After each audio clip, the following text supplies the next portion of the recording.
In Exponential, we have one big idea: how you and your friends can start a missional church movement. In this chapter, we explain how an individual can expand their influence from being one person to actually a whole movement. They move from an individual who's then an apprentice, and then a leader, and then a coach, and then a director, and then maybe a campus pastor, a church planner, to eventually a network leader, maybe even a movement leader. We call that the leadership path.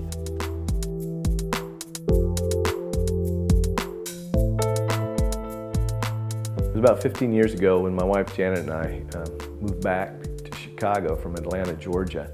I was working for General Mills. We got connected back into Community Christian Church. And as we were attending church, got invited to a small group that was led by Dave Ferguson, the lead pastor. He and I had been friends for a number of years, even before we'd moved to Atlanta. And so he invited me to be a small group apprentice. And it was there we'd spend time in the group and outside the group. And through that relationship, he encouraged me to start my own small group. And as I went from that small group apprentice to launching my own small group, he began to cast a vision for the future. What would it look like if I would be able to leave my corporate job with General Mills and go on staff at Community Christian Church? Well, I continued to grow in my influence. I reproduced a small group apprentice myself, started another small group and became a small group coach.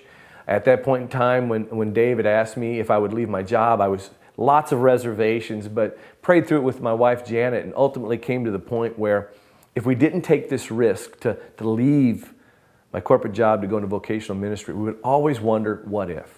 What if? And we made a commitment to each other before we ever got married that we wouldn't live a life of regrets.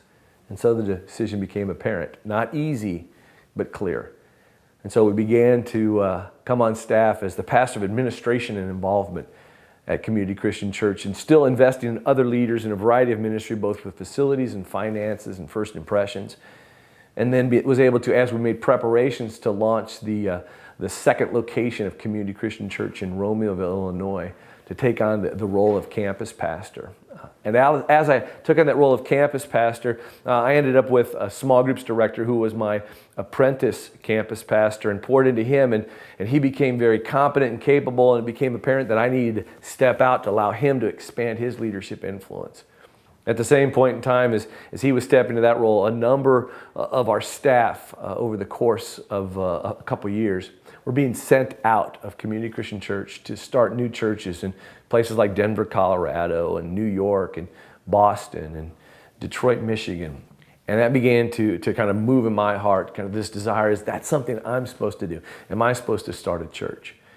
And over the course of praying through a couple years and conversations with my wife and with Dave Ferguson, it became apparent there was a situation, an opportunity in Kansas City to plant a brand new church. And I asked him, am I supposed to be the one?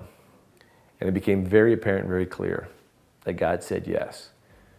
And so about 2 years ago, my family and I moved out to Kansas City with 20 others from all across the country, from Colorado, from Chicago, from South Carolina, to begin this brand new work called Restore. And we launched pregnant. So in 6 months, we're going to launch the second location of Restore in Liberty, Missouri. Because this idea of reproducing, this idea of a path of moving from a small group apprentice to somebody who's leading a church, it's something that we want to reproduce over and over again.